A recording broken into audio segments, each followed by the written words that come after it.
Valdivia. Hay hartas novedades, pero atención con lo siguiente. Vamos a partir con la arista Maite Orsini, diputada de la República. ¿Por qué digo arista? Porque ya se está transformando no solo en algo judicial, sino también político.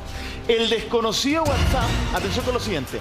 El desconocido WhatsApp de Maite Orsini a la fiscal regional Oriente, en medio del caso Valdivia. La fiscal regional Oriente, para que ustedes sepan, es la persona a cargo de sacar adelante la investigación contra Jorge Valdivia, acusado 2 veces por violación, nada más ni nada menos. Y hay un WhatsApp de Maite Orsini que está llamando poderosamente la atención, esta vez no solamente, como yo les digo, de la justicia, de los medios, nosotros, sino también de la política. Porque hay varios ya en el Congreso, que alguna vez probablemente fueron muy partidarios de Maite Orsini, que ya están diciendo, oye, ¿cuánto más nos vamos a enterar? ¿Les cuento este WhatsApp? Por favor. Este es un WhatsApp que aparece y del cual se entera también nuestro departamento de prensa. Aparece hacia el final de noviembre y viene de alguna manera, así se explica, ¿no?, a hacer una reacción de Maite Orsini cuando ella se da cuenta de que su conversación en la Fiscalía a propósito de su llamada a la denunciante, sí, esta cuestionada llamada de la diputada a la denunciante, que fue parte de lo que ella declaró ante Fiscalía, cuando el mundo se entera, porque esto se filtra, frente a esa filtración, la diputada decide, y esta es la información que nosotros manejamos, decide poner en alerta a la fiscal de esta situación. ¿De la filtración? De la filtración, no solo de la filtración, sino como diciendo, se está filtrando. Pero el punto aquí, nuevamente, por lo que yo he podido conversar con algunos en el Congreso, en los partidos políticos, referentes políticos, ¿por qué una vez más vemos a la diputada en conversación con personas de carácter tan delicado? Es que ahí está lo investigación delicado, Francesco, ahí está lo delicado. Ella no la llama como cualquier ciudadana. Porque no cualquier ciudadano puede llamar al fiscal a pedirle explicaciones o antecedentes o cuál es la intención, o poner en la alerta. Uno no tiene ese acceso como ciudadano común. Y eso es lo delicado, que ella en su calidad de diputada puede hacer esos llamados. Claro. Ahora, Claudio, nos interesa muchísimo tu opinión. Solamente quiero decir lo siguiente. Se defienden de alguna manera quienes componen el círculo de la diputada diciendo que de todas maneras cuando hubo esta declaración hubo este intercambio de teléfono. No digo que eso despeje la crítica, lo pongo sobre la mesa porque también es parte de lo que han dicho. Pero Francesco, a ver, y no me voy a cansar de decirlo, porque las personas a veces pueden malentender este tipo de comunicaciones o decir que esto, o normalizar este tipo de comunicaciones. Esto no es común, esto no es frecuente, ni siquiera los abogados tenemos los WhatsApp de los fiscales. Ah, mira. O sea, no siempre ocurre. Entonces, cuando estamos hablando que una testigo, ojo, ni siquiera es parte de la investigación, es una testigo que envía un WhatsApp a la fiscal regional. Por favor, la fiscal regional yo creo que ya debió haber aprendido a propósito del caso de audios que su chat personal sí es relevante para la investigación y por lo tanto me parece absolutamente impropio esa forma de comunicación. Más si ella es diputada de la República. Aquí yo no me puedo guardar en el bolsillo mi cargo, comunicarme con alguien a propósito de una investigación de la cual yo soy sujeto de interés. ¿Cuánto discutimos acá, por favor, de que esa declaración no había sido voluntaria? A ella la citaron. Sí. Ahí, ella dice, no, es que yo me ofrecí. A ver, es que si no se ofrecía, igual la iban a citar. Sí. Entonces, aquí estamos hablando de una testigo que se comunica. ¿Qué hacen ellas, no? O sea, son políticos, ¿ah? Se dedican un poco a eso. ¿Cuál es la necesidad? No, yo estoy de acuerdo contigo en general, y bueno, la PRI también lo decía muy bien, porque lo que generan esto, más allá sea Maite Orsini, quien fuera que lo hiciera, si eres diputado o representante, o sea, te elegimos para estar ahí, te pagamos con la plata de todos nosotros para que hagas buena pega, no para que saques provecho o tengas ciertas condiciones más favorables que los demás. El telefonazo. Eso queda claro, con el telefonazo 1, en fin. Pero además aquí hay una cuestión de que, o sea, cada cosa que pase, vamos a ver a Maite Orsini con una acción que tiene que ver con los protagonistas de esta historia. De la llamada de la diputada a la denunciante creo que está. Y está resguardado por la Fiscalía. Con reserva. Y si alguien quiere acceder a eso, alguna de las partes tiene que ir a la Fiscalía. No se lo van a enviar, digamos, precisamente para que no se filtre. Claro, y se pide de forma oficial, o sea, como yo me imagino que a través de algún documento, dejar la firma, la solicitud, ¿No es a través de WhatsApp? Es que la forma de comunicación es muy impropia. Yo no pido diligencia a la fiscal o al fiscal a cargo de una investigación, sobre todo en un caso tan delicado como este, a través de WhatsApp. Primero, la fiscal es la fiscal regional, ni siquiera Rodrigo Celis. ¿Quién es el fiscal a cargo de la investigación? Rodrigo Celis. Es decir, más irregular aún, no llama al fiscal, llama a la jefa. O sea, por favor. Pero lo que dices tú, Claudio, que ni siquiera los abogados muchas veces no tienen el teléfono del fiscal. O sea, tienen que estar involucrados en una investigación o un proceso judicial, pero ella está declarando como testigo. Te doy otro ejemplo. Es como decir el pelo de la cola dentro del procedimiento y tiene contacto ya con el fiscal regional, o sea, con además fiscal regional Oriente, o sea, con el jefe del fiscal que lleva la causa. A ver, te doy otro ejemplo que es bastante reciente. ¿Cuál fue la dificultad que tuvieron los abogados del presidente que le dieran una cita con el fiscal? ¿Por qué? Los abogados, la regla general que tenemos que ir al CIAU, nos tenemos que meter al sistema y tenemos que pedir una audiencia, una entrevista al fiscal. Y no solamente la tenemos que pedir, tenemos que justificar por qué la pedimos. ¿Y el fiscal va a responder al día siguiente? No, va a responder a la semana. Esa es la forma regular que uno tiene. ¿Hay algunos abogados que tienen acceso a los fiscales? Sí, de manera muy excepcional. Cuando hay investigaciones, por ejemplo, abogado a la víctima necesita un contacto muy directo, sí lo puede tener. Pero insisto, acá estamos hablando de que Lorena Parra no es la fiscal del caso, es la fiscal regional. Claro. Quien era la persona para dar esta alerta era Rodrigo Celis. Mira, yo te voy a decir, a esta altura del partido ya nada me extraña con las cosas que hemos ido sabiendo. Y hay más, ¿o no? Tenemos más, mira, nuevo titular para ustedes a esta hora de la mañana. Maite Orsini también llamó al presidente de Consejo para la Transparencia tras primera detención de Valdivia. Pero estamos hablando del caso Telefonazo 1. ¿O no? Esto es sí. Yo te voy a contar. La detención cuando lo pillan cuando lo detienen en la Costanera Norte y alega a ella frente a Carabineros de que podría haber habido abuso en esa detención. Oye, podemos leer la nota cooperativa porque me tica que ahí vamos a entender bien de qué se trata todo esto. El hoy expresidente del Consejo para la Transparencia, Francisco Leturia, que lo tuvimos acá varias veces hablando precisamente de temas de transparencia, reveló este miércoles un antecedente que se desconocía hasta ahora en el llamado telefonazo que realizó a Carabineros la diputada del Frente Amplio, Maite Orsini, cuando detuvieron a su entonces pareja, Jorge Valdivia, en un control de identidad a inicios del año pasado, fue eso, ¿no? Fue en marzo del 2023, me parece. Sí. A raíz del mensaje que escribió Orsini a la fiscal Lorena Parra, que lleva la causa por violación contra el exfutbolista, Leturia reveló en Contigo en la Mañana, canal de al lado, que también fue contactado por la diputada en el contexto del primer telefonazo 1 a la generala.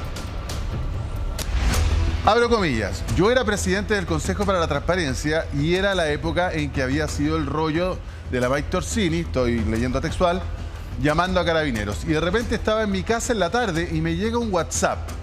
Dice, hola, soy la diputada Maite Orsini y necesito urgente hablar contigo. Y yo veo y dije, esto es una pitanza. Contó Leturia, quien explicó que el mensaje lo recibió en medio de entrevistas que había dado en los medios de comunicación, criticando el actuar de Orsini con Carabineros. Básicamente, él como presidente del Consejo para la Transparencia le pidió su opinión qué le parece este llamado que hace una diputada por un tema, digamos, de su pareja. Y él la criticó, dice que le parecía que era impropio, qué sé yo. A ver, sigo con las comillas. Francisco Leturia dice... Me dice la diputada, ella le dice, tienes 24 horas para que me pidas perdón públicamente porque si no, mis abogados van a presentar una querella contra ti. Y dije, esto es una pitanza. Esto definitivamente es una pitanza.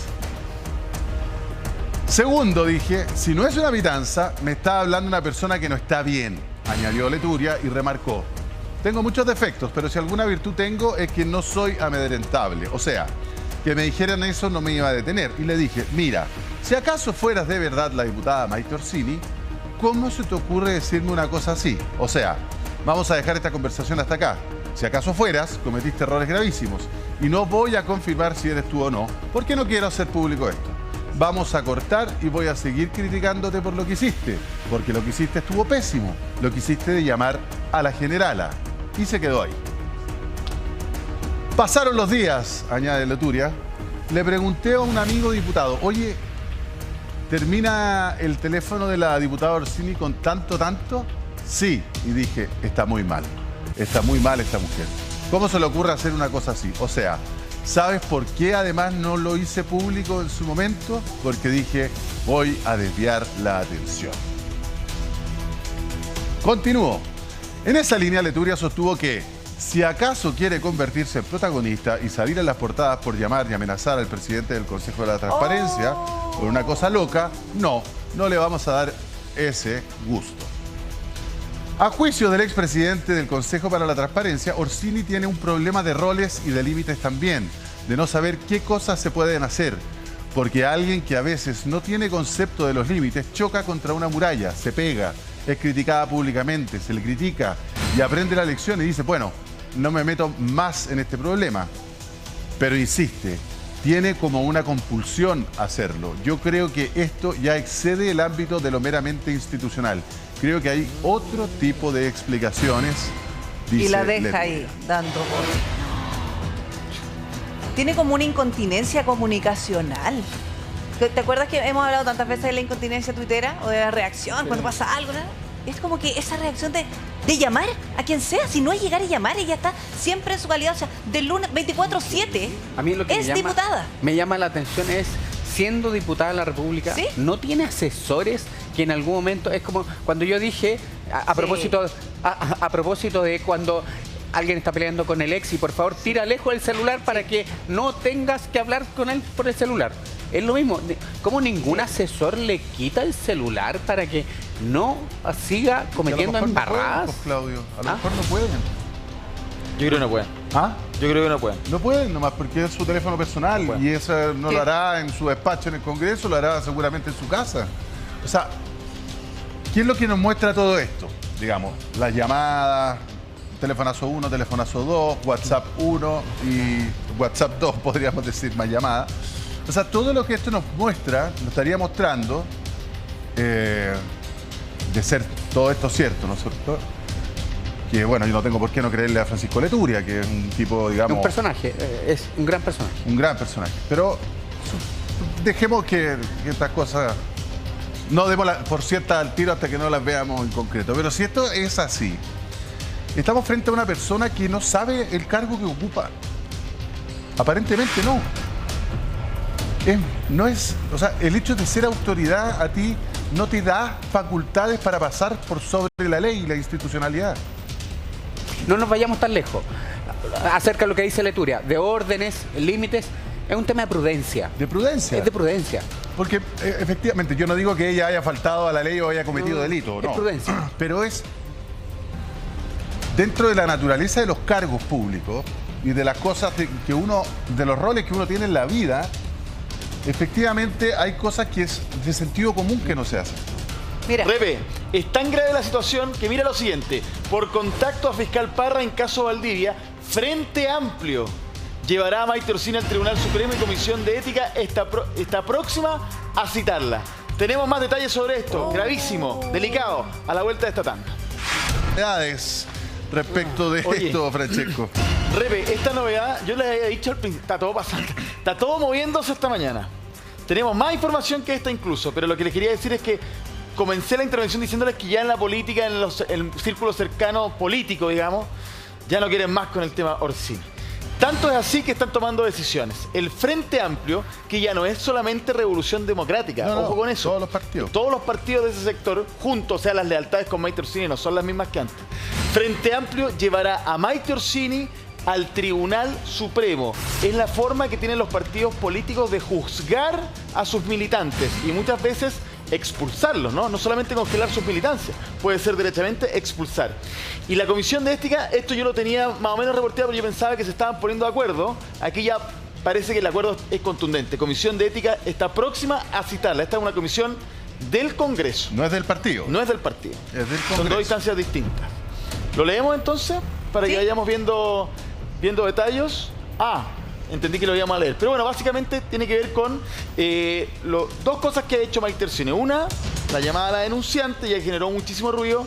Y esto que contábamos más al principio, ¿no? Esto de que haya whatsappeado incluso a la fiscal Lorena Parra, terminó por colmar las paciencias. Y hay más. Y creo que esto puede ser el jaque mate en esta situación. La ministra de la Mujer ha decidido dar una declaración contundente frente a lo que hizo Maite Orsini con respecto a ese llamado a la denunciante. La ministra Orellana, que no es cualquiera, porque frente al tema feminista, ojo, que era la encargada programática de Gabriel Boric y también de Beatriz Sánchez en estos temas, dice que es reprochable que una persona como ella, como la propia ministra, es decir, que está en política y que tiene cargos públicos, realice acciones como esa. Se entromezca de alguna forma en una investigación cuando hay una presunta víctima de un tema tan delicado como este. O sea, le quita completamente el piso a Maite Orsini.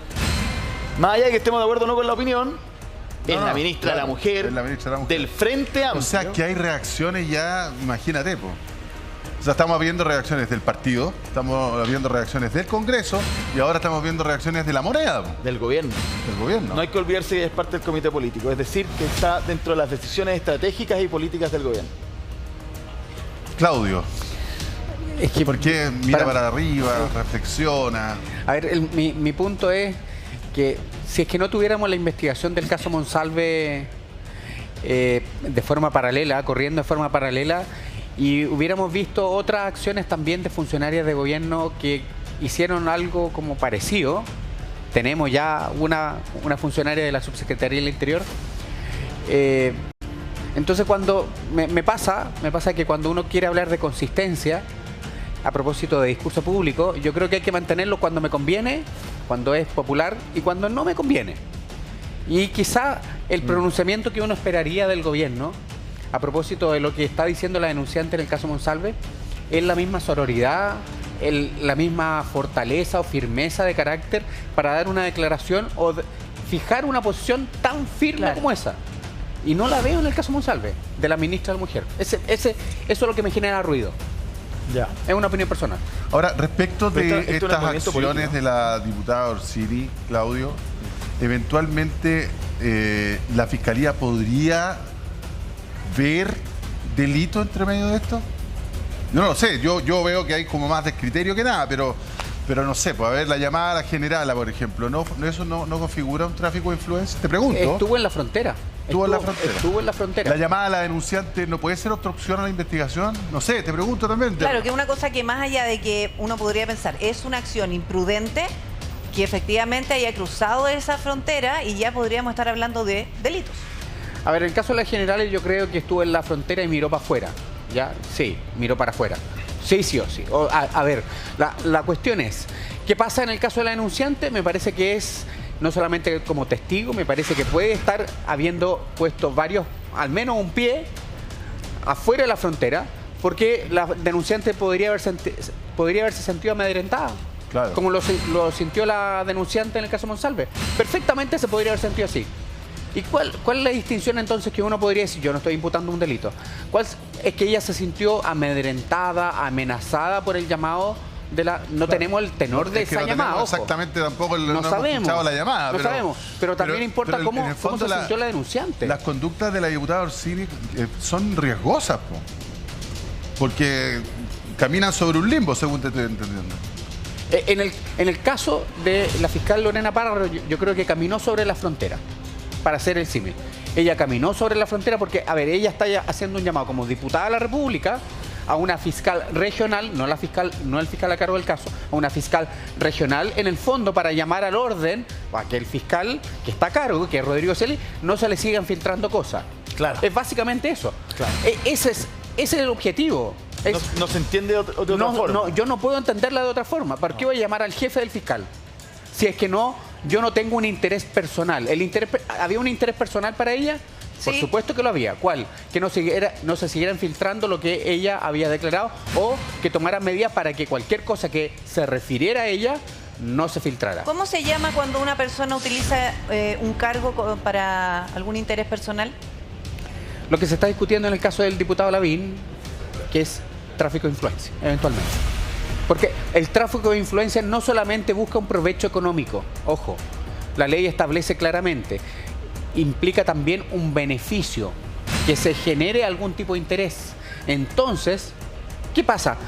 Yo creo que en el caso de Lorena Parra, el llamado al WhatsApp, yo creo que caminó por la frontera y la prudencia, digamos, que casi la estaba empujando fuera de la frontera. Por eso digo que es muy delicado, digamos. Es muy delicado. Es muy delicado. Y aquí, más allá del caso de lo que haga el Frente Amplio, es el Congreso. Yo creo que el Congreso también tiene que dar señales respecto de, hoy día puede ser Mike Torsini, mañana puede ser cualquier otro diputado. Es que no podemos normalizar este tipo de comunicaciones, primera cuestión. Y aquí es el Congreso, el Comité de Ética del Congreso, el llamado a dar ciertos parámetros, ciertos protocolos, ciertos estándares respecto a lo que se permite y lo que no se puede permitir bajo ninguna circunstancia. ¿Sabes por qué, Claudio? Porque esto es una gran oportunidad para una institución que está dentro de las peor evaluadas, si no es la peor evaluada por los chilenos en las encuestas.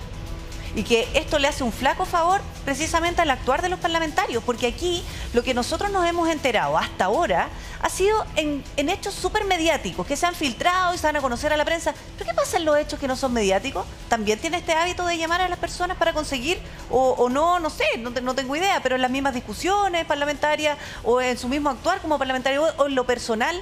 Cosas que no nos hemos enterado quizás, porque aquí hay una incontinencia de comunicación con personas que tienen poder y ella lo hace en su calidad de diputada. Nos enteramos en el caso Valdivia, en la primera detención, en la llamada a la generala y ahora, por ejemplo, cuando llama a la denunciante de Valdivia. Y además se comunica, y nos hemos enterado de dos cosas hoy día, la comunicación con el expresidente del Consejo para la Transparencia y además con la jefa de la Fiscalía Oriente. Entonces, ¿por qué no podemos suponer que esa actitud se ha repetido en otros casos que no han sido mediáticos? No nos enteramos. ¿Sabes por qué te digo, Claudio? Sí. Porque resulta que esto es muy contradictorio a lo que dice su sector.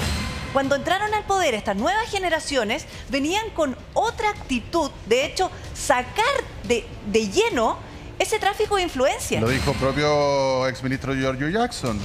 Que venía con una superioridad moral. Un estándar moral y se le habló de una superioridad moral. A cambiar la